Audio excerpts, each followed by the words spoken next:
Nation.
Ladies and gentlemen, the national anthem of the newly formed Omoboriowo Nation.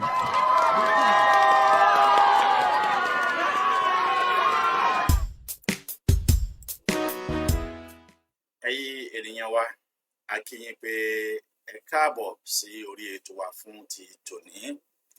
A kí ọkùnrin, a kí obìnrin, a kí ọmọdé, a kí àgbàlagbà, a kí onílé, a kí àlejò. A kí yín bí ẹ ṣe ń darapọ̀ mọ́ wa sórí ètò ní òní. Ẹ dákun, ẹ dábọ̀, ẹ bá wa share ètò yìí nítorí pé ó ṣe pàtàkì lọ́pọ̀lọpọ̀ kí ẹ bá wa share ẹ̀. Gbogbo ẹ̀yin tí ẹ ti ń darapọ̀ mọ́ wa, a kí yín lọ́pọ̀lọpọ̀ pé ẹ káàbọ̀ sí àárín wa lónìí. Ọlọ́run Elédùmarè yóò máa wà kọ̀ọ̀kan wa. Aburú ó kéré tóbi onítọ́ sí gbogbo wa pátápátá lọ́jọ́ tòní. Ó wọlé kò délé, ó wá toko òròkò dé oko ìrókòso. Ọlọ́run mà ní jẹ́ kó jẹ́ ti ẹnì kọ̀ọ̀kan wa. Elédùmarè ò ní jẹ́ àsìrìn, bẹ́ẹ̀ a ò ní fi ẹsẹ̀ kọ́. Mo kí gbogbo yín, mo kí ìyá mi àtàtà Lady Bess wọ́n ṣe ń darapọ̀ mọ́ wa. Ọmọ́táyọ̀ Ayọ̀ọlá, mo kí yín. Ìdòwú Rasaq, mo kí ẹ̀yin náà. Ọládèmí Wàsíù, mo kí yín. Bẹ́ẹ̀ mo kí Alhaja Idayat tí wọ́n náà dàgbà tí Ọ̀túnba Flex, gbogbo yín. Sheikh Ahmad Adejumobi, ẹ ṣé gan ni bàbá wa Adejumobi. Ọlọ́run o, ẹ ṣé gan ni tí ẹ bá wa darapọ̀ mọ́ ètò bàbá wa Adejumobi nìyẹn.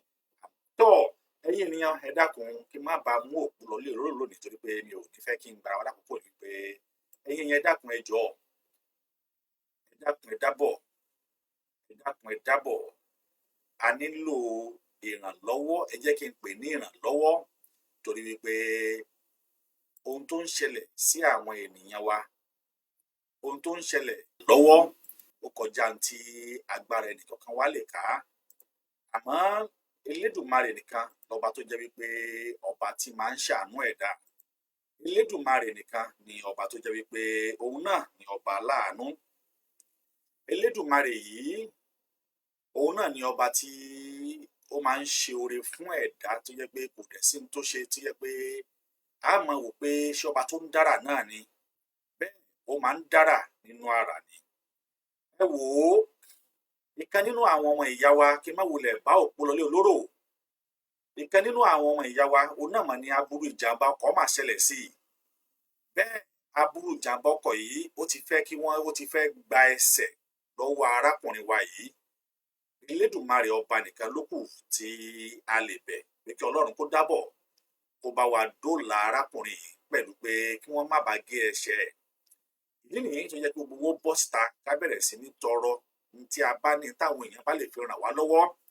Gbogbo wa pátápátá mi ò ní gbà wá lákòókò rárá àtọ̀. Màá sáré lọ síbi tí ó yẹ kí n lọ. Gbogbo apáta la rántí nígbà tí a ń ṣe mítìn pẹ̀lú Kóìkí ní nǹkan bóyá bí ọjọ́ bíi 3 àbí 4 sẹ́yìn. Rí wípé ìṣẹ̀lẹ̀ náà ń ṣẹlẹ̀ yàjó. bí wọ́n ṣe ń fi tó wa létí nígbà tí ìṣẹ̀lẹ̀ náà ṣẹlẹ̀ tí wọ́n sì gbé arákùnrin yìí lọ sí gbóbì ṣùgbọ́n tí àwọn gbóbì ò fẹ́ gbà á látàrí wípé wọ́n ń béèrè fún owó ìfisílẹ̀ ilé tí a mọ̀ sí part payment eléyìí ló sì jẹ́ kí a fún wọn ní 30,000 pé iye táwọn fẹ́ gbà lélẹ́yìí wọ́n sì gba 30,000 ṣùgbọ́n owó ni wọ́n gbà wọ́n ṣe ìwọ̀n tí wọ́n lè ṣe ṣùgbọ́n níbi tó wá dé dúró sí wọ́n ní ọ̀rọ̀ náà ti lọ sí eléyìí tó jẹ́ wípé yóò padà wá lídìí sí tí a mọ̀ sí operation eléyìí tó sì ní pé agbára ò ka ó kọjá agbára òye àti ẹ̀dá ènìyàn ṣùgbọ́n kí ẹ̀yin ènìyàn kí ẹ lè mọ ibi tí ọ̀rọ̀ yìí ti wọ́ wá kí ẹ̀yin ènìyàn tí ẹ ń wò wá ń lé ká ẹ lè mọ ibi tí ọ̀rọ̀ yìí náà ti bẹ̀rẹ̀ òun náà ni màá ṣe kọ́kọ́ play fídíò eléyìí tí ó kọ́kọ́ ṣẹlẹ̀ nígbà tí a ń ṣe mítìnì pẹ̀lú Kóìkí láti mọ ibi tí ọ̀rọ̀ yìí níbi tí ó ti wọ́ kí ẹ̀yin ènìyàn lè mọ ìrànlọ́wọ́ àti ọ̀nà tí ẹ ó gbà tí a ó fi ṣe arákùnrin yìí ní ìrànlọ́wọ́ ẹ wo fídíò ọ̀hún bó ṣe lọ. Accident ní Igbóbì báyìí wọ́n refuse láti gbà wọlé báyìí ó wà nínú márúwá bá ṣe ń bá yín sọ̀rọ̀ báyìí life leléyìí o kí ló ẹ bá wa sọ̀rọ̀ tó ṣẹlẹ̀ gangan ẹni tó wà lórí fídíò kọ yẹn àwọn èèyàn ń gbọ́ yín. ó ní accident ní ibi Ṣàgá ni Ṣàgá dáhùn láti ránṣẹ́ wá sí Igbóbì báyìí emergency wọn ẹ̀ sí pé tàbá sanwó ní àfẹ́sì òun ló ń ké tẹ̀ ń gbóhùn. wọ́n ní tọ́wọ́ bá sanwó èlò lẹ níìdì táwa tẹ̀ kọ́kọ́ mobilize sí èlò lẹ níìdì. owó tí wọ́n ka di 30 á dẹ̀ sọ pé a ṣe ní 10 pé ká ṣe tán. ẹ send account number yẹn straight away ká tẹ̀ kọ́kọ́ fowó yẹn ránṣẹ́. into life lẹ ń gbọ́ yìí nísìnyí o into máa ń bí mi inú lẹ̀ ń gbọ́ yẹn o send account number yẹn sí mi straight away ní sí bó ṣe ń bá mi sọ̀rọ̀ yẹn but ẹ̀yọ́ ọmọ Yorùbá káàkiri àgbáyé Mobi Igbóbì yẹn àbíbó lẹ́ pé Èkó ló wà o Èkó is meant to be earning trillions in our port. ẹ tó bá náà níjà send account number yẹn sí mi ẹ wọ ẹsẹ̀ ọmọ yẹn ṣe ń ríran.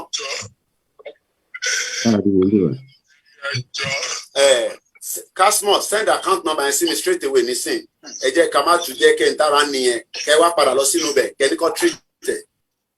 All right send account number yẹn sí mi ẹ bá mi ṣòwò ẹ̀ straight away. ẹ̀rí náà sọ ogun máa dé ẹnu ẹ jẹ́ àṣàjàkẹ́ ẹ jẹ́ kí bàbá máa sọ̀rọ̀ lọ. ọmọ tó l'accident ní Igbóbì báyìí wọ́n refuse láti gbà wọlé báyìí ó wà nínú márúwá bá ṣe ń bá yín sọ̀rọ̀ báyìí life leléyìí o kí ló ẹ bá wa sọ̀rọ̀ tó ṣẹlẹ̀ gangan ẹni tó wà lórí fídíò kọ yẹn àwọn èèyàn ń gbọ́ yín. ó ní accident ní ibi Ṣàgá ni Ṣàgá dáhùn láti ránṣẹ́ wá sí Igbóbì báyìí. tọ́ ẹ̀yin ènìyàn wa arákùnrin yìí òun náà la gbé ni wọ́n gbé lọ sí Igbóbì àmọ́ Igbóbì kò gbà látàrí wípé wọn ò fún wọn lówó wọ́n béèrè fún 30,000 ṣùgbọ́n lójú ẹsẹ̀ níbẹ̀ òun náà ni Kóìkí ti send 30,000 sí wọn lẹ́yìn ìgbà tí wọ́n gba 30,000 tán kódà kí wọ́n tó gbà á ọ̀rọ̀ náà pẹ́ díẹ̀ torí pé wọ́n náà àwọn ò fẹ́ transfer pé cash òun náà ni àwọn fẹ́ gbà wọ́n dẹ̀ gba cash lóòótọ́ lágbà tó pé nǹkan bí aago 11 ni wọ́n bẹ̀rẹ̀ sí ní tọ́jú ọmọ yìí tọ́ àmọ́ níbi tó wá dé dúró báyìí ọ̀rọ̀ ti kúrò níbi táwa fọ̀rọ̀ sí i kí ni tó ṣẹlẹ̀ sí Yaqub Adejumobi. Yaqub Adejumobi jẹ́ ọ̀kan nínú àwọn ajìjàgbara fún ilẹ̀ Odùduwà. Yaqub Adejumobi jẹ́ ọ̀kan nínú àwọn ajìjàgbara fún ilẹ̀ Odùduwà. Wọ́n ṣe rálì tílé tó wáyé ní ìlú Èkó mọ́ ìlú Ògùn. Rálì tí ó wáyé ní ṣe Ifọ̀ tó wáyé ní Ifọ̀ ní ọjọ́ Sunday tó wáyé ní Ifọ̀ Ìsàgá ní ọjọ́ Sunday ó fẹ́ lọ gba flyer òun ló fẹ́ lọ gbà.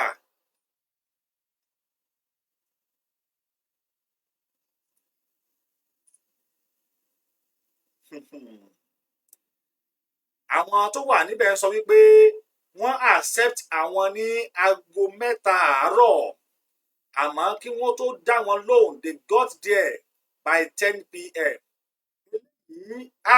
Ó mà lè nígbà tó wá rí bẹ́ẹ̀ flyer o ní Yaqub fẹ́ lọ gbà láti ṣe rálì eléyìí tí wọ́n máa ṣe ní ọjọ́ Sunday àmọ́ ọlọ́kọ̀ tó gbá Yaqub ó gbá ó sì sá lọ. Ọlọ́kọ̀ ọ̀hún ò dúró ọlọ́kọ̀ ọ̀hún kò dúró láti dóòlà Yaqub níṣe ló fẹsẹ̀ fẹ́. Àmọ́ ẹ tún wò ó Elédùmarè kò ní jẹ́ kí ọmọ wa kó sìrìn o Elédùmarè ò ní jẹ́ á sìrìn. Ó ní n tó padà wá ṣẹlẹ̀ sí Yaqub rèé. Ẹ wò ó ẹsẹ̀ Yaqub lẹ́ ń wò yìí, ẹ jẹ́ kí n pọ́ọ̀sì ẹ̀ láàrin yẹn, ẹ jẹ́ kí n dá fídíò yẹn padà sí ẹ̀yìn. Ẹsẹ̀ Yaqub ni gbogbo wa jọ ń wò yìí ẹsẹ̀ Yaqub ni gbogbo wa jọ ń wò yìí. Elédùmarè ọba láàánú ò mà ní jẹ́ kí ọmọ yìí kí wọ́n gé ẹsẹ̀, torí wípé èmi ni mo ní kí wọ́n sẹ́ndì fídíò yìí sí mi, torí tá a bá ní ká gbé bí blood ṣe wà ń bẹ̀ bí ẹ̀jẹ̀ ṣe wà níbẹ̀ ó ṣeé ṣe kí wọ́n fẹ́ flag program tá à ń ṣe yìí. Ṣùgbọ́n ní báyìí a lè fi hàn báyìí kí àwọn ènìyàn kí wọ́n wò ó. Ṣùgbọ́n lónìí màá pe ẹ̀gbọ́n Yaqub tí a mọ̀ sí Kásímò, àáfàá ni àmọ́ òun náà ń jà fitafita fún orílẹ̀-èdè Odùduwà. Ọ̀ràn tá a mọwọ́ tá a mẹsẹ̀ rè torí pé níṣe ló ń lọ tí ọlọ́kọ̀ sì lọ yà tó sì lọ gba. Ọlọ́kọ̀ ọ̀hún gba kò dúró. A lè sọ wípé wọ́n rán ọlọ́kọ̀ ọ̀hún pé kí ó wá gba ni. A lè sọ wípé wọ́n ti plan fún ni torí pé ọlọ́kọ̀ yẹn mọ̀ọ́mọ̀ gba bẹ́ẹ̀ ni ò sì dúró. Ọlọ́kọ̀ tó gbá Yaqub ò dúró. Ǹjẹ́ àwa lè sọ wípé ṣé ikú ni wọ́n fẹ́ fi pa wá lérí pé à ń jà fún ẹ̀tọ́ wa bí? Ṣé a lè sọ wípé wàhálà ìdààmú ni wọ́n fẹ́ kó sí wa lọ́wọ́ torí pé à ń jà fún ẹ̀tọ́ wa bí? Ṣé a lè sọ wípé èèyàn a máa gbèlú ẹni kó tún fọrùn rọ́bí nítorí wípé Yaqub ò sáré o? Bẹ́ẹ̀ ni kò sì bọ́ sọ́nà, kò sì bọ́ síbi tọ́kọ̀ ti lè gba. Àyàbá lọkọ̀ yìí lọ yà tó sì gba báyìí. 5 hours in pain. He could have lost his life. Bẹ́ẹ̀ ni wọn ò gbà á. Mo rò pé ògbóyin lẹ wo fídíò tí Koiki tí mo play pẹ̀lú Koiki. Wọn ò gbà, ó dẹ̀ ń pariwo pé ara ni mí. Ó ń pariwo pé ara ni mí. Ó ń pariwo pé ara ni mí. Àmọ́ ní báyìí ó ti wá dọ̀rọ̀ olówó dé o. Ní báyìí ó ti dọ̀rọ̀ olówó dé. Ó ti dọ̀rọ̀ tí wọ́n ní ká lọ máa mú owó wá torí wípé wọ́n ló ti dọ̀rọ̀ operation. Àmọ́ báyìí màá fẹ́ pe ẹ̀gbọ́n Yaqub láti orílẹ̀-èdè ìlú location 9 kí òun náà kí ó wá fi ẹnu ara ẹ̀ kó fi wá ṣàlàyé ohun tó bá túkù tó yẹ ká ṣe. Mo dá fídíò yìí dúró níbi tó wà yìí ni màá padà wá play ẹ̀ kẹ́yìn èèyàn kí ẹ rí.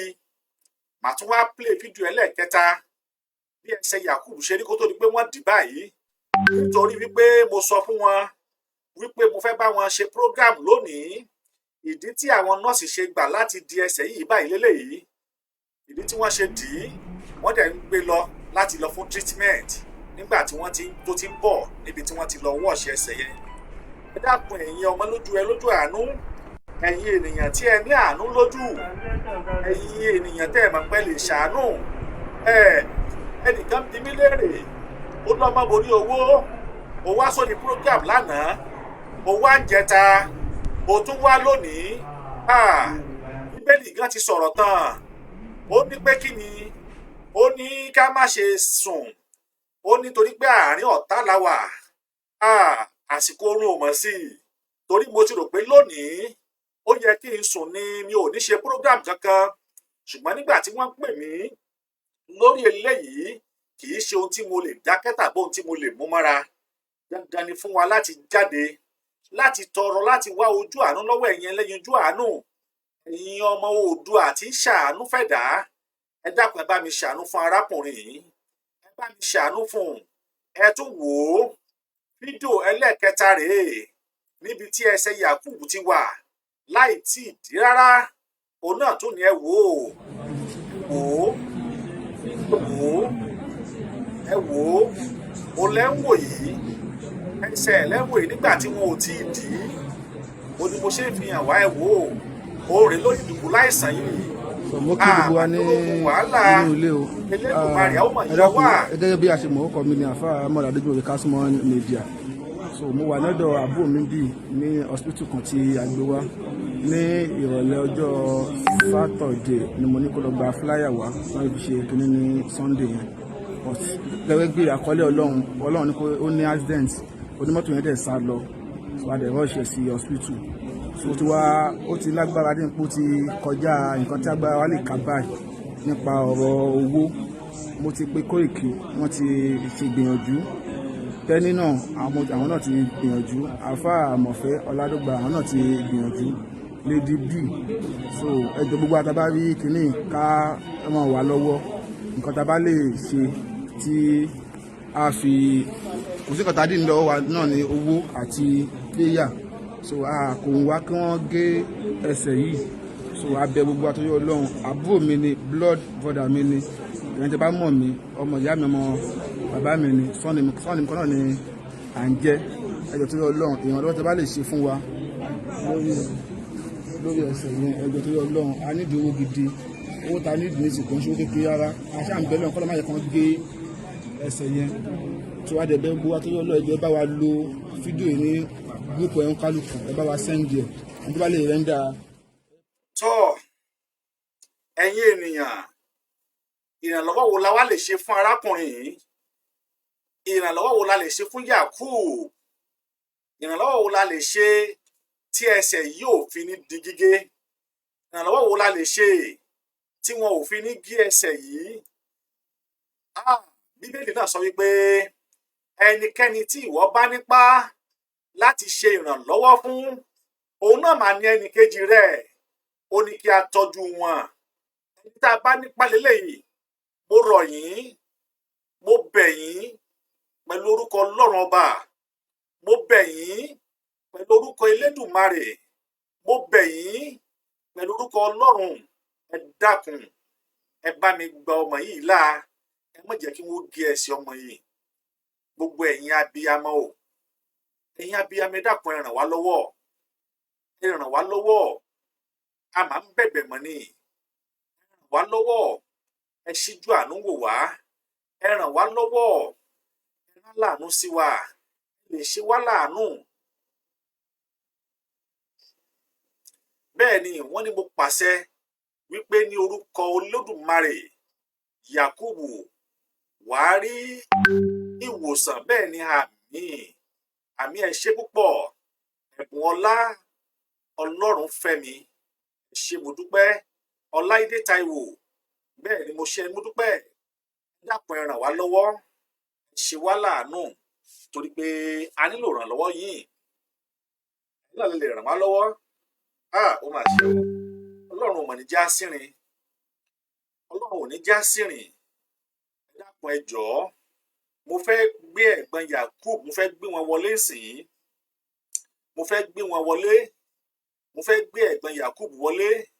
Bẹ́ẹ̀ àkáǹtì nọ́mbà wà, á fi lè dá báyìí. Mo fẹ́ kí ẹ̀gbọ́n Yaqub kí wọ́n kàn ti ẹ̀kọ́ sọ̀rọ̀ náà. Ẹ jẹ́ kí mo fẹ́ gbé ẹ̀gbọ́n Yaqub. Àwọn náà ń wò wá sìn. Mo fẹ́ gbé wọn wọlé kí àwọn náà kí wọ́n wọlé wá, kí wọ́n wá tún wá sọ ohun tí ó ti ń ṣẹlẹ̀ lọ́wọ́lọ́wọ́ báyìí. Torí èmi ò lè mọ ohun tó ń ṣẹlẹ̀ lọ́wọ́, torí pé ọ̀sán la ti jọ sọ̀rọ̀ last. Nígbà tá a jọ sọ̀rọ̀ nìkan bí aago 6, òun lèmi àti wọ́n jọ sọ̀rọ̀ last. Mo dẹ̀ sọ fún wọn wípé ẹ bá mi sọ fún àwọn dókítà yìí kí wọ́n jọ̀ọ́, kí wọ́n jẹ́ ká ṣe fídíò díẹ̀ káwọn ènìyàn ó lè rí irú ipò àìlera eléyìí tí Yaqub wà. Ẹ sì má gbàgbé pé Yaqub jẹ́ ọ̀kan lára àwọn ẹni tó ń jà fún wa. Ó fẹ́ lọ gba flyer fún rally tí wọ́n ní níjọ́ Sunday ní ìwọ̀fọ̀ ìsàgá láàrin Èkó àti Ògùn State. Òun náà ni onímọ́tò yìí, òun ló ti gba tí ó dẹ̀ dúró. Onímọ́tò yìí gbá Yaqub kò dẹ̀ dúró full name ẹ̀ ẹnìkan ní send his full name Yaqub Adejumobi ni account number wà lọ́wọ́ mi màá paste ẹ̀ rí nsìn ẹ dákun ẹ bá mi farabalẹ̀ torí mo fẹ́ kí ẹ̀gbọ́n ẹ̀ kí wọ́n yanjú sí wa mo fẹ́ kí wọ́n bá wa sọ̀rọ̀ mo fẹ́ kí wọ́n bẹ gbọ́ ọmọ orílẹ̀-èdè Oòduà ẹ dákun ẹ ṣàánú fún wa o ẹ dákun ẹ ṣàánú fún wa o wọ́n ní Ìjẹ̀bú Ìsàgá ni o ẹ ṣe púpọ̀ Ìjẹ̀bú Ìsàgá òun ni Ìjẹ̀bú Ìsàgá ẹ dákun ẹ ràn wá lọ́wọ́ à ń fi Elédùmarè bẹ̀ yín ẹ dákun ẹ ràn wá lọ́wọ́ ìrànlọ́wọ́ yín náà la nílò.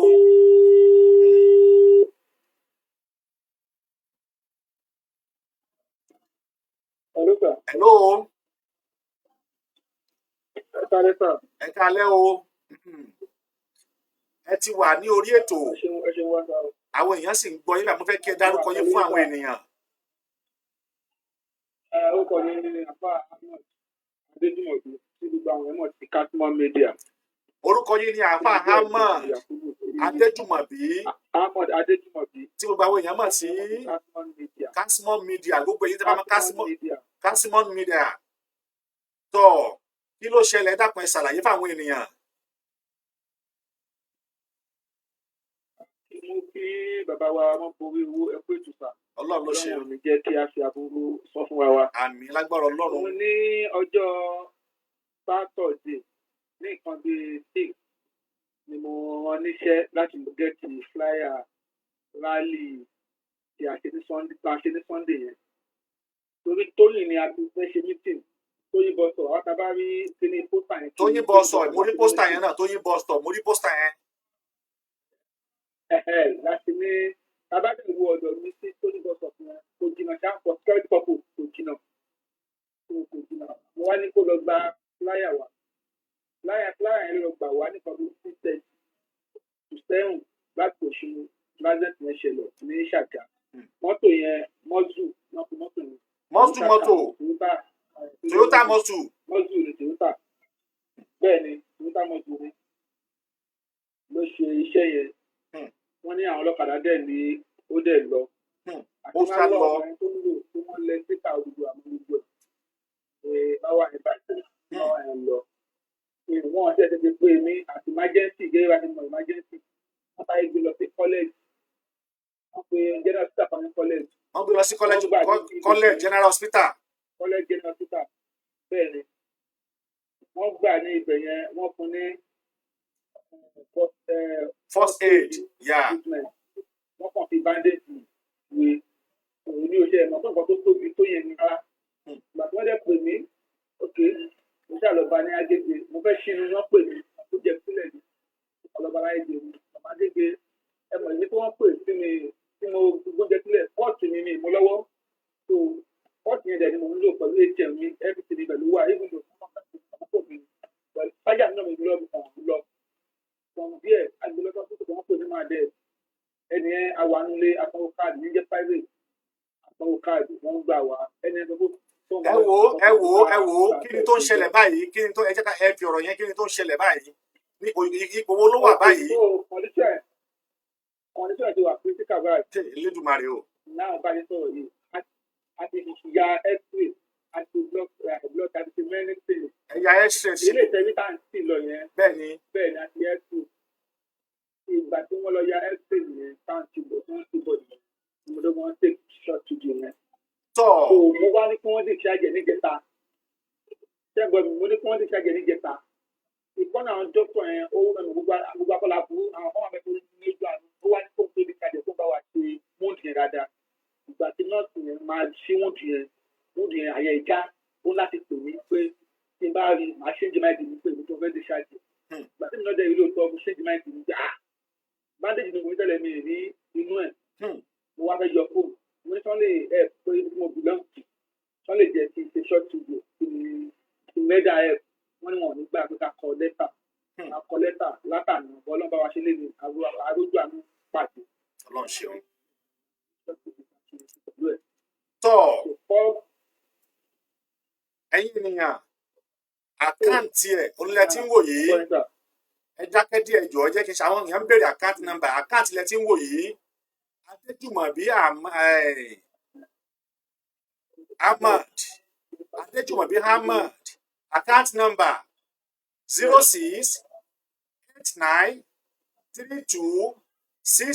0689326923. Bank Access Bank. Tí ẹ bá wá fẹ́ béèrè fún enquiry ẹ fẹ́ wádìí, ẹ pè nọ́mbà tó wà lójúmọ́ máwòrán yìí, ó náà ní nọ́mbà ẹ̀gbẹ́ tí a mọ̀ sí Casmo +234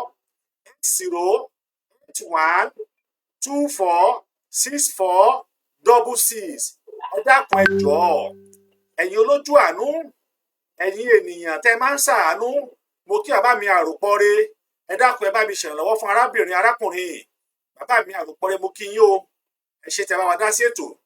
Ẹ̀yin ènìyàn, ẹ dákun, àbúrò mà ní kàn wá, àbúrò ò ní kàn wá, bẹ́ẹ̀ àbúrò ò ní kẹni tó súnmọ́ wa o. Ọlọ́kọ̀ tó gba arákùnrin yìí ò dúró, torí pé tí ìbá ṣe pé ó mọ̀ọ́mọ̀, èwo ló dé tí ò dúró?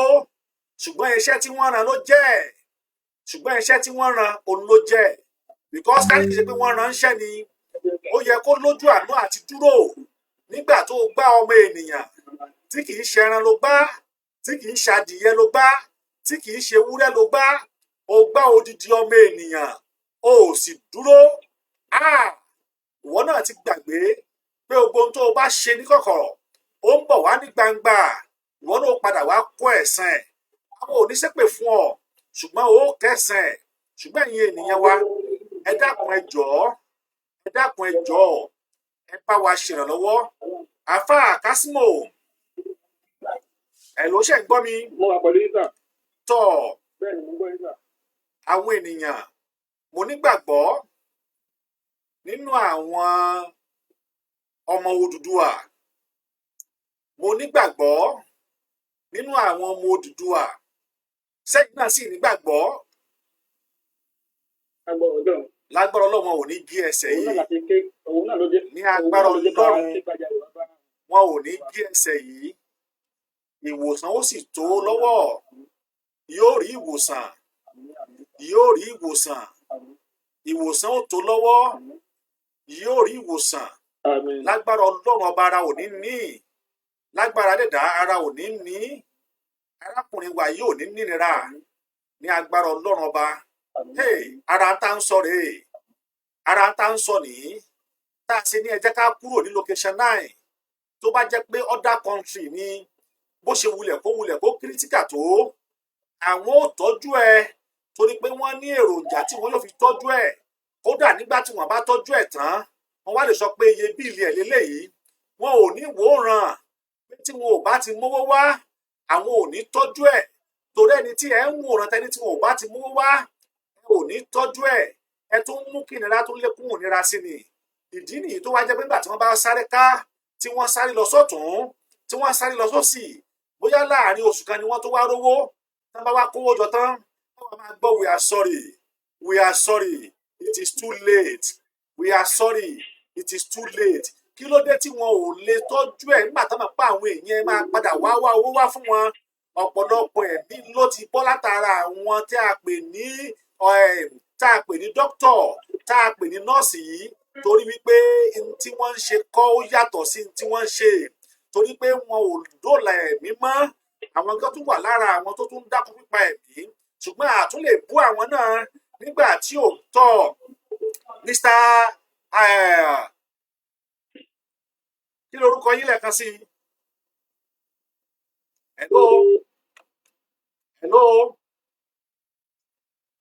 Hello, Mr. Casmo. Tọ́ àwọn èèyàn ti ń sanwó síbẹ̀. Ìfẹ́ Olúwa Ọbádínà ó ní paid, but wọ́n sọ iye tí wọ́n san, àmọ́ wọ́n ti ń bá yín sanwó sí. Bẹ́ẹ̀ lágbára Ọlọ́run ẹ ṣé púpọ̀. Ìfẹ́ Olúwa Ọbádínà ẹ ṣé adúpẹ́ o. Elédùmarè ò ní jẹ́ ká fi irú eléyìí gbà o. Aburú ò ní kán sẹ́yìn náà o. Ẹ ní rógun aburú lónìí, lọ́la, lọ́túnla, ní gbogbo ọjọ́ ayérayé. Àwọn ọmọ yín ò mà ní sírin, ẹ ò mà ní dààmú látara pé a fẹ́ gba òmìnira ara wa, a ò mà ní ṣọ̀fọ̀ látara pé a ń jà fún òmìnira ara wa, a ò mà ní sunkún ara wa látara pé a ń jà fún òmìnira ara wa. Aburú ò mà ní tọ́ sínú ilé wa, odò òdì Elédùmarè yóò máa dáàbò ẹ̀bù wá yóò sì máa fìṣọ́ ẹ̀ ṣọ́ wa gbogbo ẹ̀dákẹ́dá ènìyàn kénìyàn tá a bí nínú obìnrin tàbí tí a fi ọ̀bẹ gbé jáde ó jábọ́ lórí igi ni wọ́n bí láàyè ni ó pẹ́ kó tó bí ni tó bá sọ pé òun fẹ́ tako ìran ọmọ Odùduwà Elédùmarè ọ̀gẹ́rẹ́rẹ́ àwọn máa wọ́ wọn bọ̀ wálẹ̀ ọ̀gẹ́rẹ́rẹ́ gbogbo ẹnikẹ́ni tó bá fẹ́ fi ẹkún àti ọ̀fọ̀ ṣe ìran Odùduwà kí ẹkún àti ọ̀fọ̀ kó máa ṣẹlẹ̀ nínú ilé ẹni bẹ́ẹ̀ Elédùmarè ọba o wá dáàbò rẹ bò wá wá fi ìṣọ́ rẹ ṣọ́ wa o torí pé ọ̀rọ̀ wọn ti gba èpè torí pé irú ẹni yìí ó fẹ́ pa arákùnrin wa ẹ̀ pátápátá ni ó fẹ́ pa pátápátá ni wọ́n fẹ́ dá ẹ̀mí Yaqub légbodò ni wọ́n fẹ́ fi Yaqub pa wá lẹ́kún ni wọ́n fẹ́ fi Yaqub ṣe wá ni Mr. Kasimo hello tọ olówó labi Grace wọ́n ní àwọn náà ti san owó I've paid a little money to his account bí ẹ bá ṣe ń rí ti sẹ́ndì ti ọmọ gbogbo wọn bàbá Samson ọba jílẹ̀ ẹ̀ ṣe mú bí 5,000.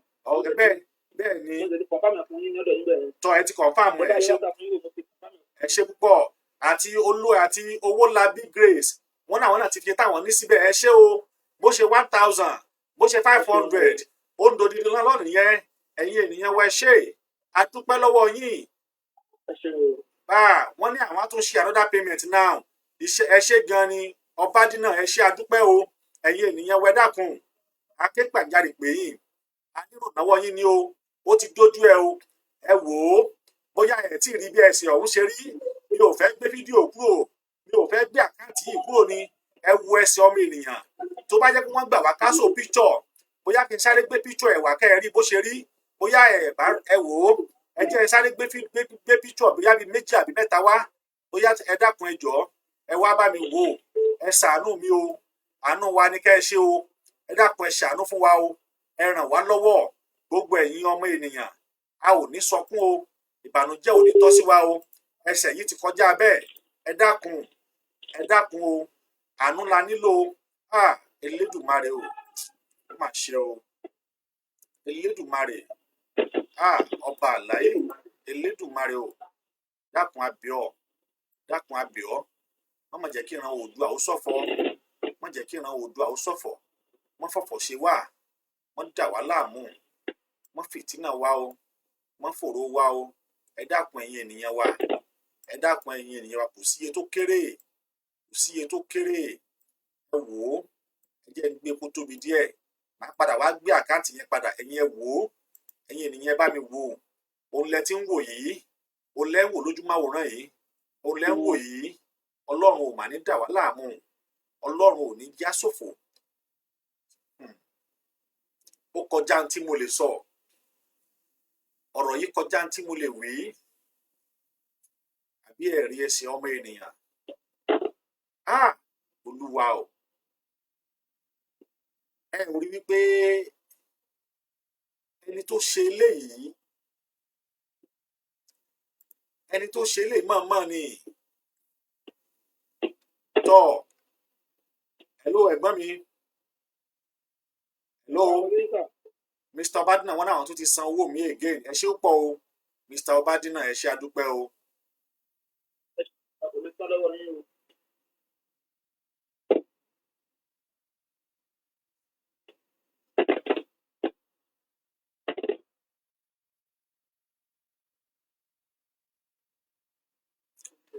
Wọ́n ní okay ẹnìkan sọ wípé Prince wọ́n ní revolutionary okay Prince Fẹ́mi Fásùsì wọ́n ní wọ́n ń bèrè lọ́wọ́ Mr. wọ́n ní reply to Mr. Ọbádínà wọ́n ní iṣẹ́ olúwa Ọbádínà please bro what application you use to send the money wọ́n ní boss wọ́n ní revolution is not working directly to account in Nigeria anymore if you get the application I would like to contribute ẹ jọ Mr. Ọbádínà pé Ọbádínà pé ní ìmọ̀ ìdáadáa ẹ jẹ́ ká bá mi dá ẹni yẹn lóhùn ẹ jọ nítorí tọ́lọ́run ẹ bá mi dá ẹni yẹn lóhùn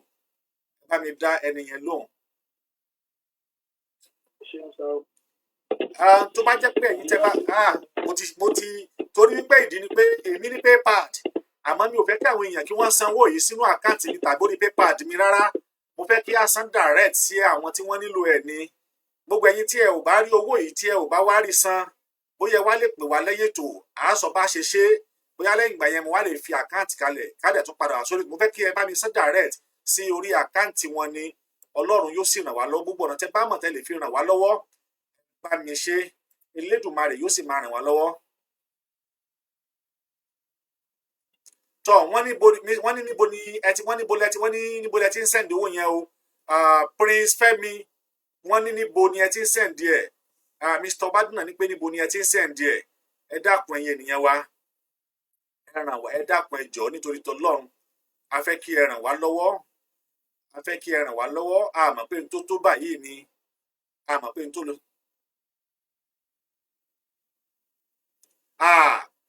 Olúwakẹ́mi Adélẹ́yẹ gbóbì náà la wá gbóbì náà ni wọ́n wá gbóbì gan ni òkọ́kọ́ gbà gbóbì ló ní ká lọ mú 30,000 wá ní nǹkan bóyá bíi ìjẹrin kọ́ ni kí wọ́n tó gbà á àmọ́ báyìí gbóbì náà la wá gbóbì la wá báyìí gbóbì náà ni wọ́n ti sọ pé ó máa nídìí operation pàdé kí wọ́n lọ wá owó wá gbóbì náà la wá Olúwakẹ́mi Adélẹ́yẹ gbóbì la wá ẹ ṣé púpọ̀ ìyẹn ni pé òun wà ní USA wọ́n ní USA ni àwọn wà wọ́n láti USA làwọn ti ń sẹ́ndì owó wọ́n láti USA làwọn wà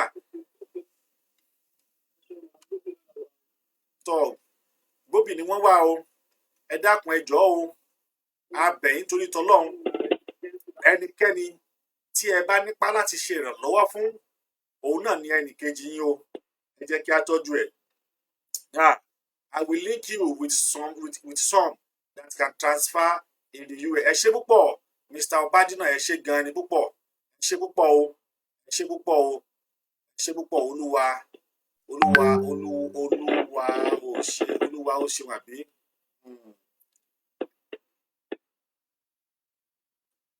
tọ́ ẹ̀yin ènìyàn wa a dúpẹ́ lọ́wọ́ yín o a dúpẹ́ lọ́wọ́ yín torí pé Yorùbá wọ́n ní èso tẹ́lẹ̀tẹ́lẹ̀ má dá ó sàn ju òròkùsù náà wà lọ ẹ ṣé púpọ̀ o a fi Ọlọ́run bá bẹ̀ yín ẹ dákun ẹ tún bá wa ṣèrànlọ́wọ́ yín náà lè ràn wá lọ́wọ́ àwọn ènìyàn wa ẹ dákun ẹ jọ̀ọ́ ẹ bá wa share ètò yìí ẹ bá wa share ètò àwọn èèyàn ò tí pọ̀ tó lórí ètò yìí àwọn èèyàn ò tí pọ̀ tó bíi tànà tá ń rí bóyá 300 400 mo fẹ́ kárí the same thing lórí program yìí 300 400 ẹ bá mi share káwọn èèyàn lè ṣe wá láàánú mo fẹ́ kárí at least gbogbo àtàbá lè rí 1000 àwọn ènìyàn tí wọ́n bá wa dá sórí tí wọ́n bá wa dá sétò yìí ẹ bá wa dá sí i tá a bá dé 1100 ó níye tó jẹ́ ó máa ṣe ń bẹ̀ kò dẹ̀ sí iye tẹ́ ẹ fi kalẹ̀ tá à ní gbà kó dàbẹ́ fún wa ní 200 naira á gbà á àwọn ènìyàn wa ẹ bá wa ṣí ètò yìí ẹ bá wa pín ètò ẹ bá wa pín ẹ dákun ẹ jẹ́ bá wa ṣí ẹ a nílò ìrànlọ́wọ́ yín ẹ bá wa ṣí ẹ bá wa ran arákùnrin wa yìí lọ́wọ́ ẹ bá wa ran arákùnrin wa ẹ bá wa ràn lọ́wọ́ ẹ bá wa ràn lọ́wọ́ ẹ bá wa ràn lọ́wọ́ ẹ bá wa ràn lọ́wọ́ Ọlọ́run á ràn yín náà lọ́wọ́ o Ọlọ́run á ràn yín lọ́wọ́ nítorí pé iṣẹ́ ni wọ́n fẹ́ lọ ṣe tí a bá rí ó fẹ́ lọ gba flyer tí wọ́n yóò fi ṣe program ìyẹn ní ọjọ́ Sunday òun náà ni ọlọ́kọ̀ yìí Mọ́sù Camry ni wọ́n pè é Mọ́sù Camry ó sì yà bá níbi tí ó ti dúró ó sì yà bá níbẹ̀ Ọlọ́run ò ní já sínú o tá a bá sì rí ẹnikẹ́ni èyí tó fẹ́ pè tàbí tó fẹ́ béèrè lè pè sí account number tàbí nọ́mbà tí mo fi síbẹ̀ yẹn nọ́mbà ẹ̀gbẹ́ gẹ́gẹ́ nìyẹn ìyẹn +234 80 81 24 64 66 dákun ẹ jọ̀ọ́ ẹ ṣàánú fún wa torí pé ẹ̀yin nìkan náà la ní ìjọba ò ṣetán láti dẹ́ẹ̀mí àwọn ènìyàn sí ìjọba tá a ní wọn ò ṣetán láti dẹ́ẹ̀mí àwọn ènìyàn sí ẹ wo iye ẹ̀mí tó tún sọnù lánàá Sunday ẹ wo iye ẹ̀mí tó sọnù níjẹta Sunday àti òní ẹ wo iye ẹ̀mí tó sọnù ẹ wo iye ẹ̀mí tí ó ti sọnù almost like 85 people died within 1 hour láàárín wákàtí kan bí 85 èèyàn dẹ̀ tún sọ ẹ̀mí nù ní location line tá a wà yìí ìjọba ò dẹ̀ mọ̀ pé ọ̀ràn ti dé wọ́n ti gba gbogbo ìlú yẹn pátápátá, kódà wọ́n tún ti gbé flag wọn síbẹ̀. Wọ́n ti gbé flag wọn síbẹ̀. Níbo la wá ń lọ? Ìjọ wo gan la tó fẹ́ bọ́nu ilé yìí? Mr. Kasumu, ẹ jẹ́ kí n máa yọ̀ǹda yín.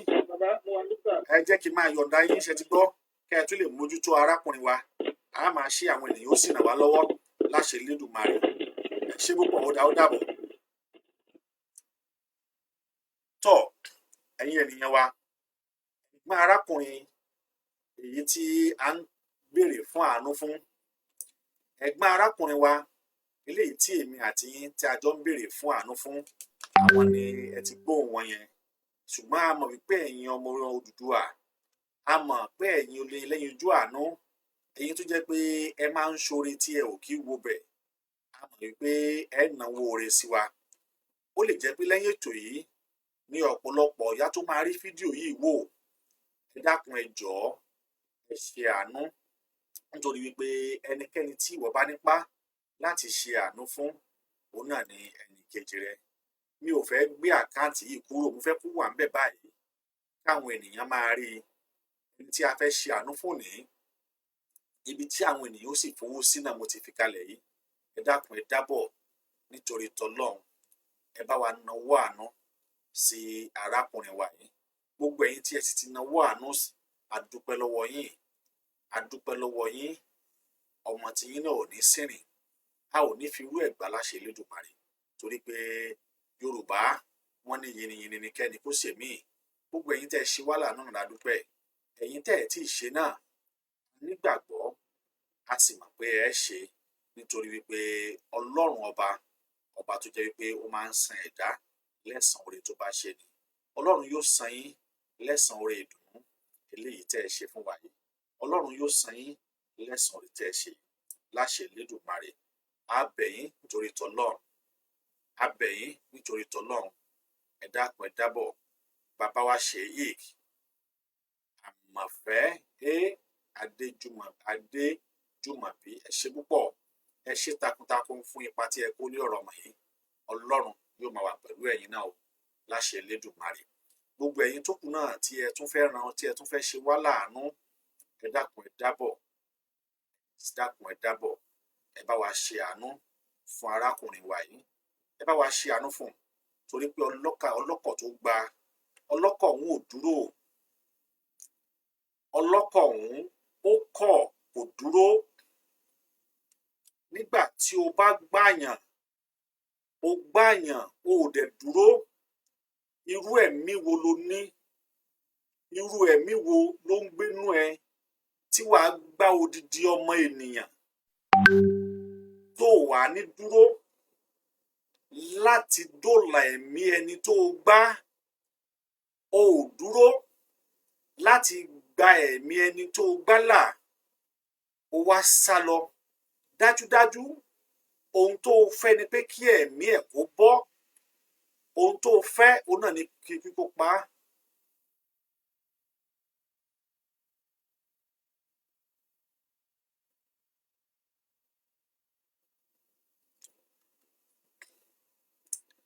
Mi ò gẹ́tì mẹ́sẹ̀gì tí Iṣẹ́ Olúwa wọ́n ní maybe this number to transfer dollar to naira, sir.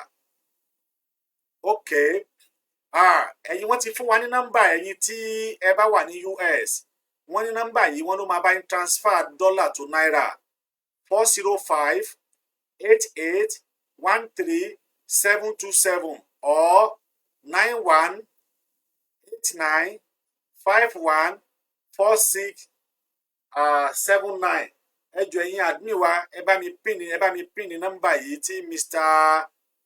Iṣẹ́ Olúwa Ọbádínà tí wọ́n send sílẹ̀ yìí, wọ́n ní this number to transfer dollar to naira, sir, is 40-588-13.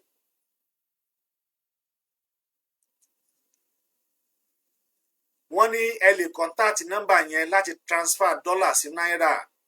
Wọ́n ní ẹ lè contact ẹ̀ láti transfer. Ẹ jẹ́ kí mi gan kọ sílẹ̀ tó dára nígbà tá a bá ní àwọn ènìyàn tí wọ́n bá tún wá ń pè lẹ́yìn ètò. Wọ́n ní ẹ lè contact ẹ̀ pé wọ́n á bá yín transfer dollar sí náírà níbikíbi tí ẹ bá wà. Nọ́mbà yẹn ni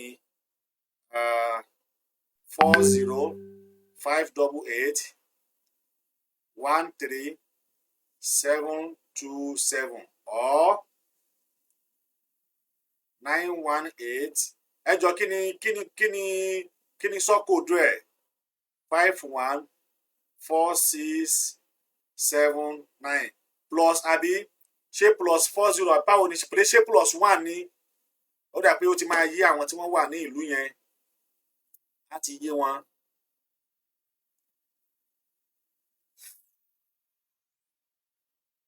Tọ́ ẹ̀yin ènìyàn wa a bẹ̀ yín nítorí t'Ọlọ́run a fẹ́ kí ẹ bá mi ṣe àánú fún arákùnrin wípé ẹ jẹ́ kí n tún gbé fídíò ẹ̀ wá lẹ́ẹ̀kan sí kó tó di wípé bóyá ẹ jẹ́ kí n tún gbé fídíò yẹn wá lẹ́ẹ̀kan sí kí ẹ wò ó bí ẹ̀ṣẹ̀ yẹn ṣe rí.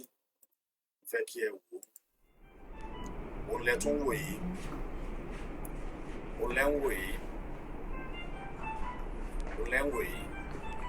Ẹ dákun ẹ jọ̀ọ́ ẹ ṣe àánú fún wa. A lè pè é.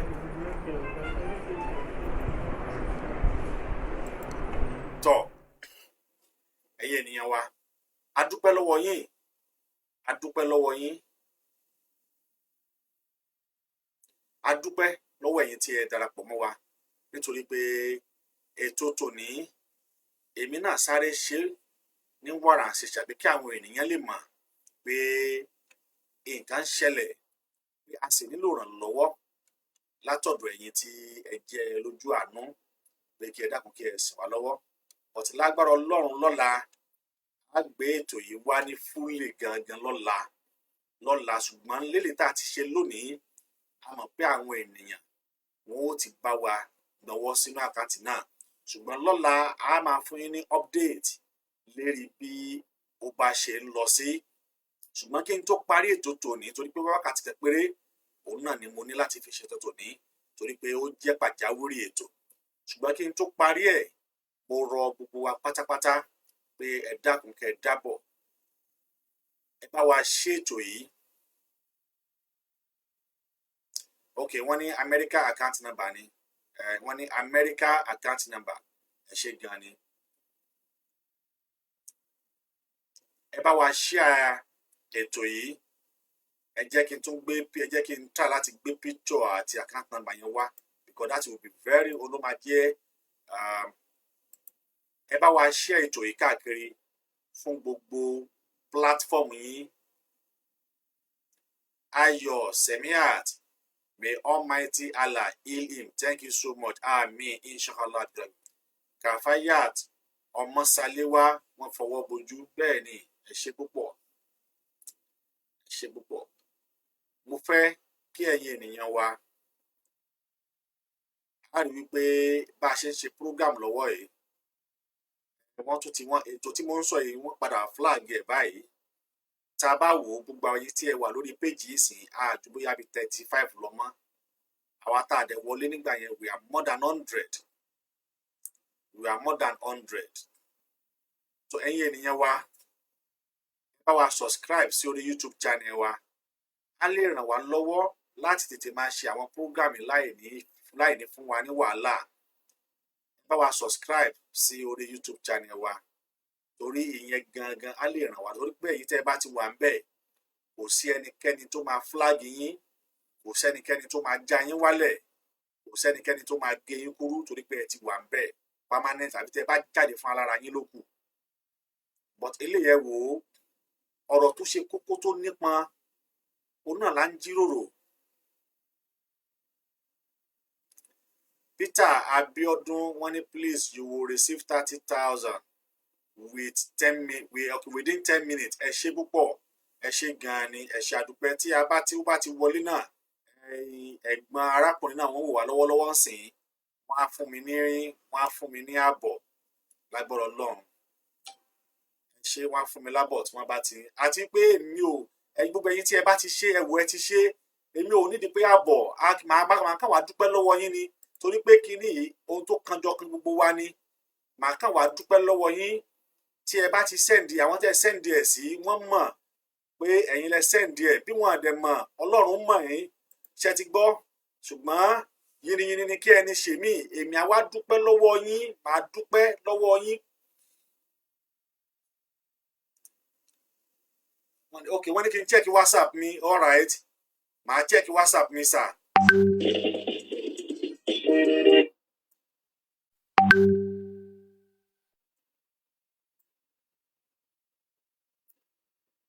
èmi á dúpẹ́ lọ́wọ́ ẹ̀yin màá dúpẹ́ lọ́wọ́ yín ẹ rí i pé kódà èmi gan bí mo ṣe ó rẹ̀ mí program tí mo ṣe ní àná ìjẹta but eléyìí ò kí ṣe tí mo lè filẹ̀ WhatsApp number YouTube number wa náà láti pin yẹn sir mo ti send YouTube number yẹn ó náà ni mo ti send yẹn bá wa lọ subscribe sórí YouTube wa ẹ jọ̀ọ́ ó máa lè easy fún wa láti pé ká tún lè máa tó ní ìsìn òkè á tó ti ń padà á tó ti ń increase padà díẹ̀ bá ní ká máa gbé ètò yìí lọ sórí YouTube ni mi ò bá ní ká máa gbé ètò yìí lọ sí orí YouTube báyìí ni bàmọ́ àmọ́ tó dé sí náà á tó ti ń padà sí 41 báyìí. no ẹ jọ̀ọ́ ẹ jẹ́ kí mo fẹ́ gbé wá live ni o bẹ ṣe ń sọ̀rọ̀ yẹn o torí mo rí pé ẹ pè wá direct ni pé ẹ pè wá sórí WhatsApp ni.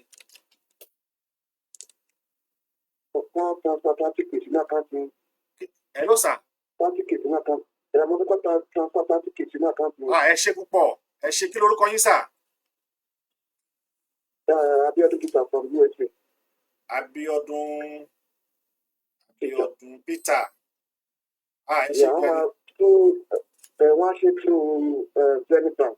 Ok ẹ ṣé púpọ̀ tí wọ́n bá ti rí àwọn náà ń gbọ́ báyìí tí wọ́n bá ti rí wọ́n á sọ fún wa ẹ ṣé púpọ̀ Abiodun ó kàn yẹ pé orúkọ yín tí ó bá ti di pé a bá ti yanjú ètò yìí máa kí yín papọ̀ ní mi wulẹ̀ ní dárúkọ ẹnìkankan ẹ ṣé púpọ̀ Abiodun Peter láti US. wọ́n máa sẹ́ndì the picture sí. ẹ sẹ́ndì ẹ̀ sí mi ẹ jọ̀ọ́ ẹ sẹ́ndì ẹ̀ sí mi ẹ ṣé púpọ̀ Ọlọ́run ó ràn wá lọ́wọ́ ẹ ṣé púpọ̀ ẹ sẹ́ndì ẹ̀ sí mi ìyẹn tó lè ràn mí lọ́wọ́ láti lè kí gbogbo yín pátápátá láti lè dúpẹ́ lọ́wọ́ yín pé ẹ ṣé gan ni mo dúpẹ́ lọ́wọ́ yín o Ọlọ́run ò ní fi ẹnìkankan wá sílẹ̀ o lágbára Ọlọ́run ò ní fi wá sílẹ̀ gbogbo ẹ̀yin tẹ̀lé ti náwó sí wa náà dúpẹ́ lọ́wọ́ yín o mo dúpẹ́ gan o ó bọ́ sí pàjáwìrì Ọlọ́run ò dẹ̀ ní jẹ́ kí aburú kó ṣẹlẹ̀ sí ẹnìkankan wa ẹ ṣé púpọ̀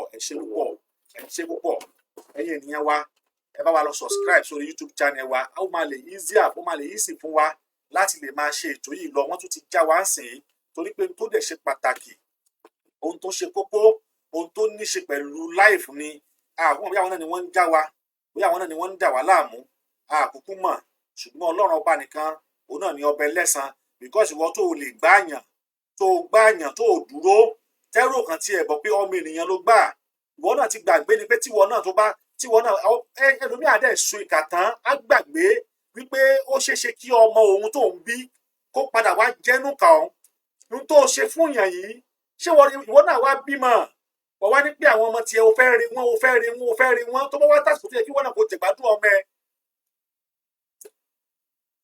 àbí tó bá tó àsìkò tó yẹ kí wọ́n náà tó ṣèkà fún yàn àsìkò tó yẹ kí wọ́n náà kó jẹ̀gbádùn ọmọ tí wọ́n náà bá bí tí irú eléyìí bá wá ṣẹlẹ̀ sí àwọn ọmọ tiẹ̀ náà kọ́ wọ́n wá máa kí ọ wọ́n máa ní ẹ pẹ̀lẹ́ o Ọlọ́run ò ní jẹ́ rírú ẹ̀ mọ́ wọn ò ní mọ̀ wípé n tó gbìn kalẹ̀ ìwà ìka tó gbìn kalẹ̀ èbù ìka tó gbìn kalẹ̀.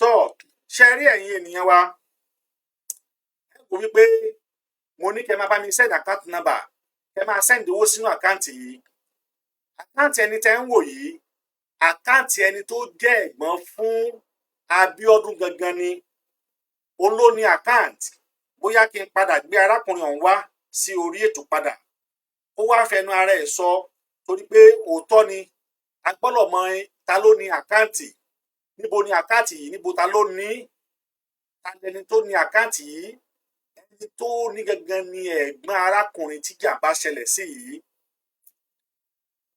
ẹni tó ní nìyẹn, òun ló ní. Ẹ jẹ́ kí n gbé wọn padà wá. Bẹ́ẹ̀ mo dẹ̀ tún ti rí ẹ̀rí láti ọ̀dọ̀ bàbá wa Sheikh Ahmad Adejumobi. Àwọn náà ní pé kí n lọ check account number, àwọn ní kí n lọ check WhatsApp mi.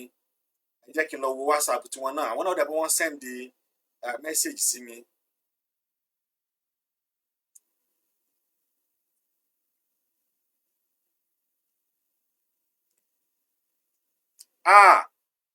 Ẹ ṣé púpọ̀. Ẹnìkan tún ti send 10,000 sí wa. Bẹ́ẹ̀ ni Adejumobi, ẹ ṣé gan ni. Wọ́n ti send 10. Ẹ ṣé púpọ̀ o. Mo dúpẹ́. Prince Atọ́batẹ́lẹ̀, ẹ ṣé púpọ̀. Mo ti lọ wò ó. Prince Atọ́batẹ́lẹ̀, ẹ ṣé púpọ̀. Ẹ ṣé gan ni. Wọ́n ti fi 10,000 ránṣẹ́ sí wa. Bẹ́ẹ̀ okay. Wọ́n ti send ẹ̀ sí mi o. Arákùnrin tí a ń send owó sí, ó ti fún mi ní confirmation. Samsidin bí Ìbàdàn Bolúwafẹ́, wọ́n ní wọ́n send 7,000. Wọ́n dẹ̀ tó fún mi ní àkáǹtì ẹnìkan Owólabí Prince Adejumobi, wọ́n ní wọ́n send Olúwa o, wọ́n ní wọ́n send available Prince Atọ́batẹ́lẹ̀ ilé ìfẹ́ èlò ni wọ́n send náà. Jẹ́ kí n bí rẹ̀ tí.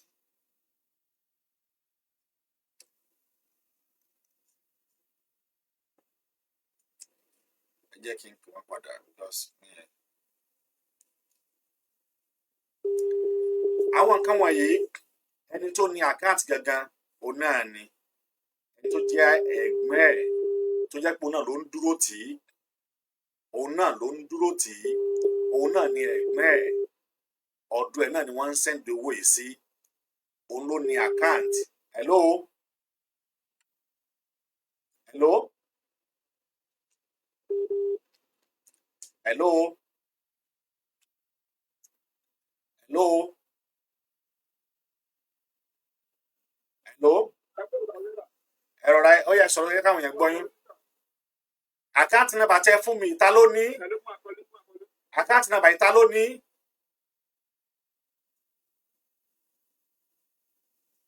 Hello? Ó dàbẹ̀ ni pé nẹ́tíwọ̀kì yẹn rèébétí. Àwọn olóní àkáǹtì yìí, òun náà ló wà lórí fídíò tí wọ́n ṣe, the same account wà lórí fídíò tí wọ́n ṣe tí wọ́n fi sílẹ̀.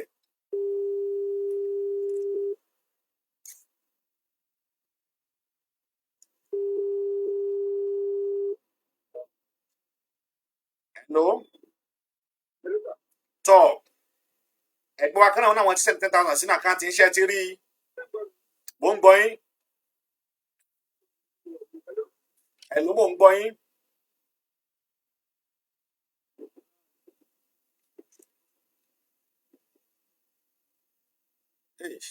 Nẹ́tíwọ̀kì yẹn ó ń rebété, kíní yẹn ò clear. Àmọ́ mo trust ẹni yìí nítorí pé àbúrò ẹ̀ ni, ọmọ ìyá ẹ̀, ọmọ bàbá ẹ̀ ni. Yorùbá wọ́n sì ní ọmọ ìyá ìyá, ọmọ bàbá ní bá. Kò gbọ́dọ̀ gba owó kan fi ran àbúrò ẹ̀ lọ́wọ́. Ó wá mọ̀ ṣètò. Hello? Ṣé ń gbọ́ mi báyìí? Mo ń gbọ́ yín dáadáa bẹ́ẹ̀ yẹn. Bọ̀ àwọn èèyàn gbé torí pọ̀rọ̀ yóò jákè.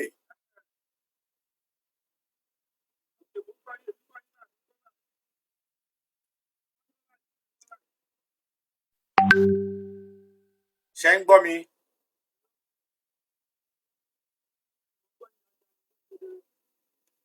Tọ́ ó dáa. Torí ọ̀rọ̀ yìí yẹn ò jáde lóye kí n máa sọ bẹ́ẹ̀ mi, àwọn èèyàn mi ò gbọ́ yín, mi ò kò jáde látòrí mic.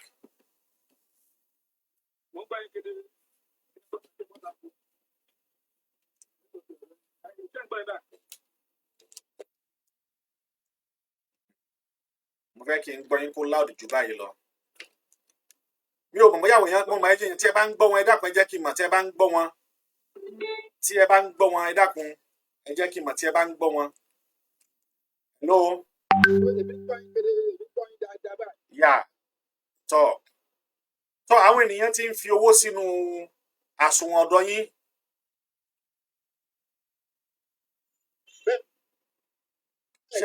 bẹ́ẹ̀ ni àbí. bẹ́ẹ̀ ni àwọn ẹbí bó ṣe àwọn ilé tí mo ti sẹ́ndì mẹ́sẹ̀jì sí yẹn sẹ́ndì àwọn méjì ní WhatsApp ẹ̀ẹ́dẹ́gbẹ̀ta àjẹjẹ wọlé ojú mi jẹ́jẹ́ rí ẹ̀. yà mo rí àwọn ilé tẹ́ ń sẹ́ndì sí mi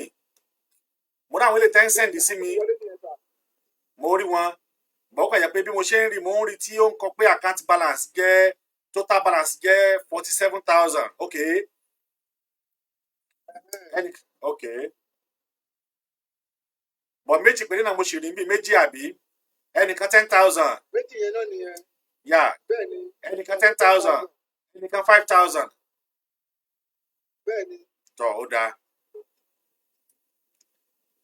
tọ́ ó yá lẹ́tọ̀ tó ti dé tó ló ń tà tó bá ti rí ó dáa kò sí wàhálà tí ẹ bá ti rí ẹ jẹ́ kí n máa mọ̀ at least a lè dúpẹ́ lọ́wọ́ àwọn tí wọ́n bá ṣe wá lóore ṣe ti gbọ́ báyìí torí Yorùbá sọ pé Ọlọ́run gan ni tóun bá ṣe yín lóore ó ní ẹ dúpẹ́ ṣe ti gbọ́ báyìí ẹ dákun ẹ jọ̀ọ́ tí ẹ bá ti rí lágbọ́rọ̀ Ọlọ́run ó lè jọ́la bọ́la ọ̀túnla náà máa tún jáde padà lé ọ̀rọ̀ yìí níta bá ti rí á jẹ́ káwọn èèyàn mọ̀ pé àwọn tí wọ́n sẹ́ǹdì ẹ̀ sí wa tọ̀ owó tí wọ́n sẹ́ǹdì sí mi báyìí tí wọ́n náà wọ́n ti rí òun náà ní 5,000 láti ọ̀dọ̀ Ọbádínà Iṣẹ́ Olúwa ẹ ṣé púpọ̀ àdúpẹ́ ní ọwọ́ yín owó ẹlẹ́ẹ̀kejì òun náà ní 10,000 láti ọ̀dọ̀ Olúwa àwọn tó sẹ́ǹdì ẹ̀ ní Olúwafẹ́mi Olúwaṣẹ́gun Ebenezer Owólabí but ẹni tó ní gẹ́gẹ́gẹ́ òun náà ní Prince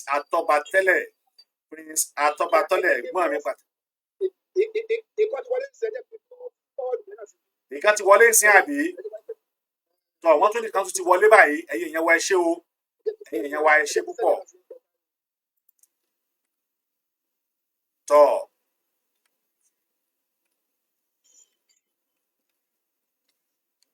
ẹ ṣé adúpẹ́ o ẹ ṣé adúpẹ́ o ẹ ṣé gan ni adúpẹ́ o tọ Olúwa o ẹ ṣeun o ẹni yìí wọ́n sẹ́ndí 30,000 Àdìsá Ọmọbọ́láńlé Rọ̀kí Ọmọbọ́láńlé ẹ mà ṣe wọ́n ti sẹ́ndí ẹ̀ sí mi ẹ ṣé mo dúpẹ́ o ẹ ṣé mo dúpẹ́ o ó dáa ókè ẹ fẹ́ sínú ó yẹ lọ sínú nígbà tó bá ṣe ń wá ẹ jẹ́ kí n máa mọ̀ ṣe gbọ́ torí pé ó yẹ ká lè dúpẹ́ lọ́wọ́ àwọn èèyàn torí pé tí a bá tún máa ní ìdìsí kó mọ̀ di pé lè tí wọ́n fún wa báwo la ṣe ṣe so ẹ dákun ẹ jọ̀ọ́ ẹ ṣé púpọ̀ ó dẹ lọ sínú ẹ dẹ̀ gba àdúrà wa gbà lágbọ́dọ̀ Ọlọ́run tọ́ ẹ̀yin ènìyàn wa bí owó yìí ṣe ń wọlé òun náà ni wọ́n ṣe ń sẹ́ndì yìí bẹ́ẹ̀ àti àwọn kan ti sẹ́ndì ẹnìkan sẹ́ndì àti rí 50 àti rí 5,000 àrí 10 àrí 30 Elédùmarè yóò máa ràn wá lọ́wọ́ Ọlọ́run yóò sì máa ràn wá lọ́wọ́ ètò yìí 1 hour péré náà ni nítorí pé mi ò tí ì dé.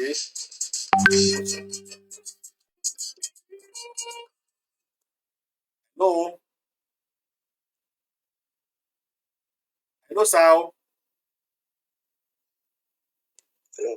Hello sir. Mo ń gbọ́ yín sir. ẹ ti rí receipt yẹn mo ti send receipt yẹn sórí WhatsApp. bẹ́ẹ̀ ni mo ti rí 10,000 sir. No, tari. Okay, 30,000. Yes. Of course. We have seen it. 30,000. Yes. Yeah. Money sister me by me send there. Yes. We have seen it. 30,000. I've already mentioned that. Omobolanga Adisa. Ẹ ṣé gan ni sir. Ẹ ṣé adúpẹ́. Kí lorúkọ yín sir? Mr. Abiodun Peter. Yeah, Mr. Abiodun Peter. Ẹ ṣé gan. Mo ti call ẹ náà tẹ́lẹ̀.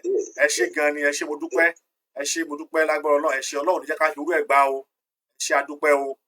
Ṣé mo dúpẹ́ sá o. Thank you so much. God bless you. Thank you so much. I really appreciate you people. Ẹ ṣé you people stood by me. Mo dúpẹ́ lọ́wọ́ yín o. Mo dúpẹ́ lọ́wọ́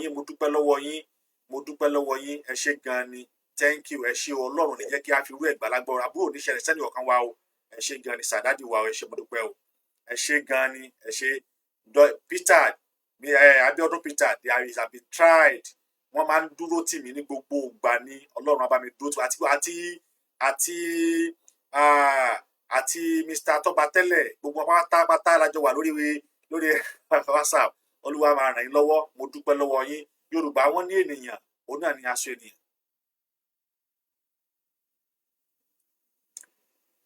Ọmọlára Ìyábọ̀ Àjàlá ó ní I am very confused. People are going through a lot in Nigeria. All leaders are not care. They are just enjoying on their own. Everyone is sovereign, and some people are saying they should not break up. Why?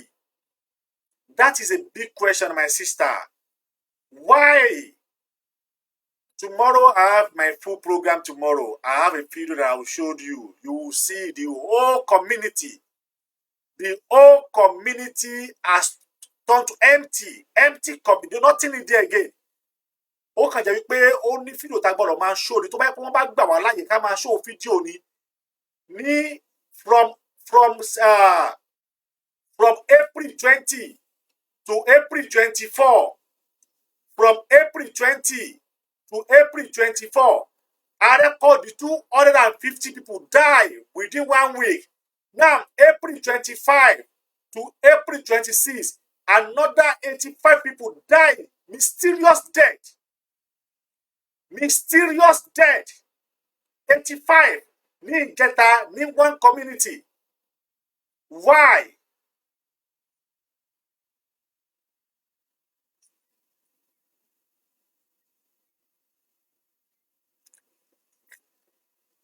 Now, wọ́n wá pa wọ́n tán kí ni wọ́n ṣe? Wọ́n wá gbé flag wọn sí that community. I will bring, let me, the video, I've already made the video, but I better keep with a rush because, hello, sir.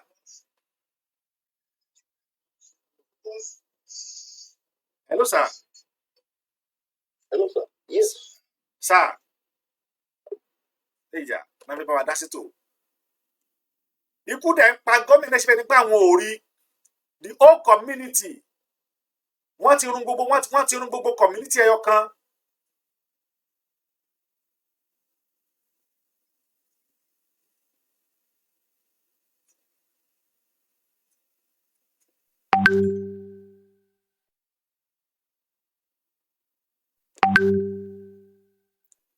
Ọlájídé Peter ẹnìkan bí mi lè pé ṣé mo rí Ọlájídé Peter. Okay, I can, yeah, mo ti rí 5,000 from Mawo, 5,000 from Ahmad Aderemi Adejumobi ẹ ṣé púpọ̀. Wọ́n send there, they wanted to send another one. 5,000, okay, they pay méjì ni wọ́n send there. Ẹ ṣé púpọ̀ Ahmad, but Ọlájídé Peter. Ọlájídé Peter mi ò tí ì rí Ọlájídé Peter. Ọlájídé Peter mi ì tí ì rí. Ìdí mo ti kíní yìí mi ò mọ bó ṣe mi fẹ́ kó wà lọ́wọ́ mi ni mi ò bá ti ní ká lo PayPal but àwọn tó jẹ́ urgent ìdí ni tí mo ṣe ní pé ká lo Nigeria account. Ọlájídé Peter mi ò tí ì rí rárá tọ̀. Wọ́n ní 10, okay, total jẹ́ 10,000 ẹ ṣé púpọ̀. Wọ́n ní total jẹ́ 10,000. Ẹ dákun ẹ jọ̀ọ́ ẹ fún mi ní orúkọ yín mo ti rí wọ́n ní ó jẹ́ 10,000. Ẹ dákun orúkọ yín sà ẹ jẹ́ kí n kọ sílẹ̀ torí wọ́n bọ́lọ̀ fún mi mo gbọ́dọ̀ ṣe account fún ẹ̀yin tí ẹ bá mi dá sétò yìí mo gbọ́dọ̀ wà transparent mo gbọ́dọ̀ ṣe account fún yín tí màá dẹ̀ gbé máa yẹn náà wá pé ṣé iye tó rí leléyìí ṣé iye tó rí ní nítorí pé àti rí owó yìí sì mi ò dẹ̀ fẹ́ kí ẹ̀yin tí ẹ nígbàgbọ́ nínú mi ò fẹ́ kẹ́ wá sọ wípé ẹ nígbàgbọ́ nínú mi mọ́ Ọmọboriowo lèmi jẹ́ o Ọlọ́run ò ní jẹ́ kí n jọra mi lójú o ẹ ṣé púpọ̀ iṣẹ́ Olúwa Ọbádínà thank you so much. Mo fẹ́ kí arákùnrin yìí nígbà tí bá pọ̀ ogun ẹ̀ bá pọ̀ tán tí bá mọ iye tó jẹ́ ẹ̀yin èèyàn tẹ́ bá ṣà ti ń send ẹ̀ ẹ máa send slip sí orí àkáǹtì sórí WhatsApp fún mi ẹjọ́ torí tọ́lọ́run ẹ máa send slip sí mi ẹjọ́ kì í ṣe wípé bíyà pé a fẹ́ mọ̀ pé iye tẹ́rẹ́ lè ṣùgbọ́n bí kì í ṣe pé yiniyini kí ẹni kó ṣe míì torí pé nígbà tí ẹ bá ṣe oore báyìí tí mo bá gbé nǹkan wá síwájú yín tẹ́ wá gbà á tẹ́ gẹ́gẹ́ ni pé ẹ̀yin ni tó sì ń dùn yín lọ́kàn tí mi ò wá lè sọ fún bó bá ṣe lọ kódà àwọn tí wọ́n súnmọ́ Bible gan àtàwọn tí wọ́n súnmọ́ Quran wọ́n ní pé ẹni tá a bá ṣe lórí ẹgbẹ̀fà tí ò bá dúpẹ́ wọ́n ní onítọ̀hún bẹ́gi jíne gbèje tí n bá wá gbé tò wá tẹ́ ẹ bá mi dá sí tí n wá lè ṣàkáǹtì bó ṣe jẹ́ mo tún sì ń bọ̀ ńjọ́ míì ìdí nìyí tí mo ṣe rọ gbogbo ẹyin tí ẹ bá mi send owó ilé òkè ṣe wípé bóyá wípé àfẹ́ kí wọ́n mọ̀ mí no mo fẹ́ kí àwọn èèyàn ó dúpẹ́ lọ́wọ́ yín ẹ bá mi send the slip ẹ send ẹ sórí account sórí fóònù mi ẹ jọ iye tó bá jẹ́ tá a bá fi máa wo òní sí ọ̀la kí n tó bẹ̀rẹ̀ program nírọ̀lẹ́ ọ̀la iye tá a bá ti rí tó ti wọlé màá announce ẹ̀ lórí ètò lọ́la iye tó bá tún máa wọlé sí i á tún announce ẹ̀ iye tó bá jẹ́ á announce ẹ̀ pẹ̀lú orúkọ àwọn èèyàn tí wọ́n fún wa lówó nítorí wípé àìlómi lè fẹ́ lo true account number tí mo pè wípé tẹ bá fẹ́ send dollar kó jẹ́ pé kò dẹ̀ ní wọlé bọ́ tá a bá ti rí ẹni tí ò bá ti rí tiẹ̀ tá a bá ti dárúkọ ẹ̀ wọ́n á lè ti signify wa pé ẹ̀yin náà lẹ fún wa ní àkáǹtì pé ẹni yìí ó lè bá wa transfer dollar sí náírà àmà tí ìrówó tiwa kò má tí wọlé a máa ṣẹlẹ̀ ó lè jẹ́ pé network ṣùgbọ́n a gbọ́dọ̀ make sure wípé gbogbo ẹ̀yin tẹ bá ti send owó sí ẹ dákun ẹ jọ̀ọ́ ẹ bá mi send the slip sí orí WhatsApp number mi bó ṣe mistake ni ó yẹ kí n tún fi WhatsApp number mi sí orí account number tí mo post yìí kí slip lè wà bẹ́ẹ̀ but lágbọ́rọ̀ la màá fi WhatsApp number mi Omoboriowo máa kọ sí pé tẹ bá ti send owó ẹ̀yẹ kan forward slip ẹ forward rẹ̀ sí mi ara òní ni wá ní agbára Elédùmarè títí di ọ̀la tí ẹ tún máa rí mi ẹ jẹ́ kí n máa dánu dúró báyìí ní àṣẹ Elédùmarè wọ́n ní your WhatsApp number ẹ ṣe púpọ̀ Hakeem +971 ẹ jẹ́ kí n sáré type kí ó wà lójú ẹ máa ti rí ẹ jẹ́ kí n dé padà máa fi sílọ̀ lágbọ́rọ̀ Ọlọ́run máa fi sílọ̀ lágbọ́rọ̀ ẹ jẹ́ kí n send ẹ̀ sí plus bóyá kẹ̀dẹ̀ máa kọ sílẹ̀ báyìí +971 521 76 8517 +971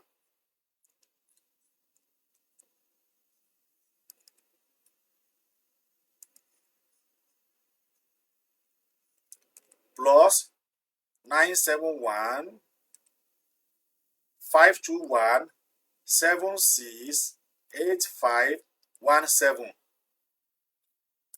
ó nìyẹn WhatsApp number mi lẹ ti ń wò yìí òun náà lẹ ti ń wò yìí WhatsApp number mi nìyẹn bọ̀ lọ́la lágbọ́rọ̀ Ọlọ́run màá fi sí ara account number yìí torí pé mo fẹ́ kówó èkó tètè tẹ̀ wọ́n lọ́wọ́ fún ẹni emergency tí wọ́n bá nídìí sí arákùnrin lọ́la lágbọ́rọ̀ Ọlọ́run màá fi sí tí màá rẹ̀ tún ṣe ètò nípa ẹ ṣé púpọ̀ gbogbo ẹ̀yin tí ẹ bá mi dá sí ètò lónìí Elédùmarè a máa wà pẹ̀lú yín o ní agbára Ọlọ́run aburú ò ní kàn wá a ò ní fi ìbànújẹ́ a ò ní fi gba oore tá a bá ṣe o Ọlọ́run ní gbogbo ọ̀nà Ọlọ́run máa bá mi ṣàánú fún yín ní gbogbo ọ̀nà àánú á máa wá yín rí wọ́n ní one time tomorrow ní dédé àkókò yìí náà ní sà Ọlá Ọmọlára ẹ ṣé púpọ̀ ní dédé àkókò yìí náà ní ẹ̀dẹ̀lẹ̀ bóyá kí n dẹ̀ send notification tí ẹ ò bá ní dédé àkókò yìí náà ní ẹ lè chat mi lórí WhatsApp tí n bá ti bẹ̀rẹ̀ máa send notification sí iṣẹ́ ti gbọ́ lágbára Ọlọ́run dédé àkókò yìí náà nìkan bí aago méje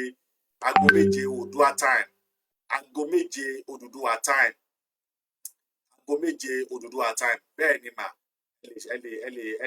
ẹ lè rí WhatsApp mi rẹ̀ tí má ti bẹ̀rẹ̀ máa send notification sí so aago méje Odùduwà time náà ni màá bẹ̀rẹ̀ ní ọ̀la Wednesday ní agbára Ọlọ́run so mo dúpẹ́ lọ́wọ́ yín ẹ ṣé gan ni mo dúpẹ́ lọ́wọ́ yín aburú ò ní kan ẹnìkọ̀ọ̀kan wa o lágbára Ọlọ́run ìbànújẹ́ ò ní wọlé tọ̀ wá lágbára Ọlọ́run ilẹ̀ Oòduà Ọlọ́run á ṣe fárùn ogun lọ lọ́wọ́lọ́wọ́ nílẹ̀ Oòduà báyìí o kódà ogun tó ní agbára ìjà tó ní agbára lọ lọ́wọ́lọ́wọ́ báyìí láwọn agbègbè kan ní ọ̀la àyànnà ní ẹ̀ parí á dẹ̀ mú àwọn fídíò kọ̀ọ̀kan wá fún wa tí ò bá ti tako ìlànà àti òfin eléyìí tí àwọn Facebook tí wọ́n fi lẹ̀ fún wa òun la ṣe ní ká move sí orí YouTube tá bá ti move sórí YouTube báyìí àti free láti ṣe ẹnikẹ́ni kó tó bá wù wá lọ́dà community tiwa ẹ dákun ẹ jọ̀ọ́ ẹ bá wa subscribe sórí YouTube channel wa ó wà very very important ẹ jọ̀ọ́ ẹ lọ bá wa subscribe sórí YouTube channel wa òun náà ni mo tún ti post yìí ẹ lọ bá wa subscribe sórí ẹ ṣé ó pọ̀ ní agbára Ọlọ́run títí di ọ̀la tí èmi àti yín tí a tún máa pàdé mo sọ fún yín pé ó dàbọ̀ kí a jọ fi ire pàdé o ẹ ṣé ó pọ̀ ó dàbọ̀.